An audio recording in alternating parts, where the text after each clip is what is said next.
নমস্কার বন্ধুরা, আবারও একটা নতুন রেসিপি নিয়ে চলে আসলাম তোমাদের সামনে। আজকে আমি গুঁড়ো দুধ দিয়ে খুব সহজভাবে মিষ্টি বানিয়ে দেখাবো তোমাদেরকে।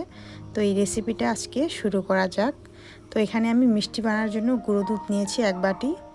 এবার এখানে একটা বল নিয়েছি, বলের মধ্যে দিয়ে দেব সেই গুঁড়ো দুধটা।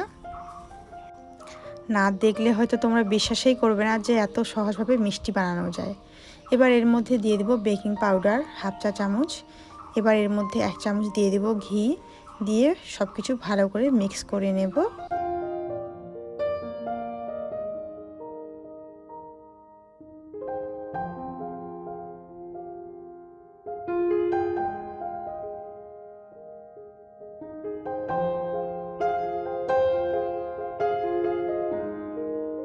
খুব ভালো করে মিক্স করা হয়ে গেছে। এবার এর মধ্যে দিয়ে দেব ডিম। এখানে একটা ডিম নিয়েছি, ডিমটাকে খুব ভালো করে ফাটিয়ে নিয়েছি। এবার সব কিছু ভালো করে মেখে নেব।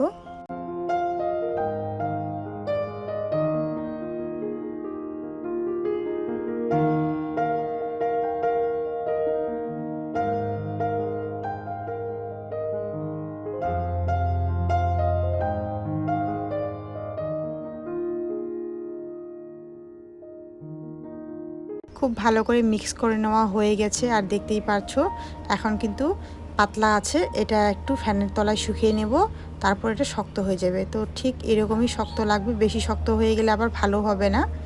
যেরকম দেখতে পাচ্ছো এতটা শুকাই গেলেই হয়ে যাবে। এবার আমি একটু একটু করে নেব, নিয়ে হাতের তালুর মধ্যে মিষ্টির শেপে বানিয়ে নেব। ঠিক এরকমটা আমি বানিয়েছি। এরকম একইভাবে আমি সব কটাকেই বানিয়ে নেব।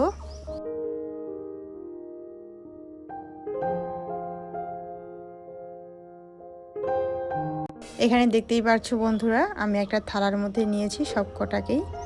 আর আমি এরকম শেপে বানিয়েছি, আপনারা চাইলে আপনাদের পছন্দ মতো শেপে বানিয়ে নিতে পারেন। তো এবার মিষ্টিগুলোকে আমি দিয়ে দেবো দুধের মধ্যে। দুধটাকে কিন্তু বেশি জাল করলে হবে না, দুধটাকে কিন্তু একবার ভালো করে ফুটিয়ে নিলেই হয়ে যাবে।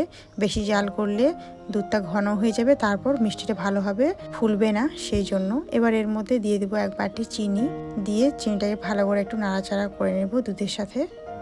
বেশি চিনি দিয়ে দিলে আবার বেশি মিষ্টি হয়ে যাবে।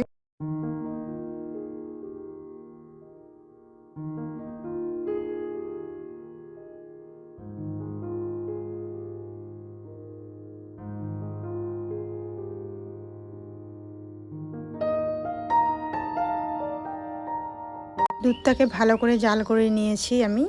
এবার দুধের মধ্যে দিয়ে দেব 3টে এলাচ। আর এলাচটাকে আমি ভালো করে ফাটিয়ে নিয়েছি, যাতে করে ভালোভাবে সেন্টটা বার হয়ে যায়, সেই জন্য। এবার এক এক করে সব মিষ্টি দিয়ে দেব দুধের মধ্যে, দিয়ে ভালো করে আমি জাল করে নেব। এবার ঢেকে দেব, আর গ্যাসের আঁচটা থাকবে মিডিয়াম আঁচে। এবার 10 মিনিট এভাবে আমি জাল করে নেব, তারপর তোমাদেরকে আমি দেখাচ্ছি কেমন হয়েছে না হয়েছে 10 মিনিট পর। তো দেখতে পাচ্ছো বন্ধুরা কত সুন্দর ফুলে উঠছে মিষ্টিগুলো আমার। আর এটা খুব আলতো হাতে নাড়াচাড়া করতে লাগবে, বেশি জোরে নাড়াচাড়া করলে মিষ্টিগুলো ভেঙে যাওয়ার সম্ভাবনা থাকে, সেই জন্য। তো মিষ্টিগুলো আমার হয়ে গেছে বন্ধুরা। এবার এটা আমি লো ফ্লেম করে জাল করে নেব, যাতে করে দুধটা ঘন হয়ে যায় আর খেতে খুব ভালো লাগে, সেই জন্য। তো মিষ্টিগুলো আমার হয়ে গেছে, গ্যাস অফ করে দেব। আর মিষ্টিটা ঠান্ডা হয়ে গেলে তোমাদেরকে আমি দেখিয়ে দিচ্ছি কেমন হয়েছে না হয়েছে। তো বন্ধুরা দেখতে পাচ্ছ মিষ্টিটা আমার হয়ে গেছে একদম ঠান্ডা, মানে আমি মিষ্টিটাকে আমি রাতে বানিয়েছিলাম। তো এবার সকালবেলা তোমাদেরকে দেখিয়ে দিচ্ছি মিষ্টিটা ঠান্ডা হয়ে গেছে, কত সুন্দর সেট হয়ে গেছে। তো এবার আমি তোমাদেরকে পরিবেশন করে দেখাচ্ছি একটা প্লেটের মধ্যে কেমন হয়েছে না হয়েছে।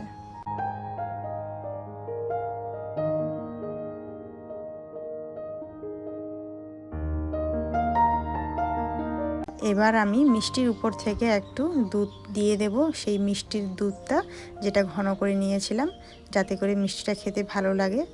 তো কেমন হয়েছে বন্ধুরা আজকের আমার এই মিষ্টির রেসিপিটা অবশ্যই কমেন্ট করে বলবে। ভালো লাগলে অবশ্যই লাইক দিবে আর আমার পাশে থাকবে। আর দেখেই বুঝতে পারছো তোমরা হয়তো যে মিষ্টিটা কত সুন্দর হয়েছে, লোভনীয়। আর এটা খেতে কিন্তু দারুণ হয়েছে। তো আজকের জন্য এতটুকুই ভিডিও, দেখা হচ্ছে পরবর্তী ভিডিওতে।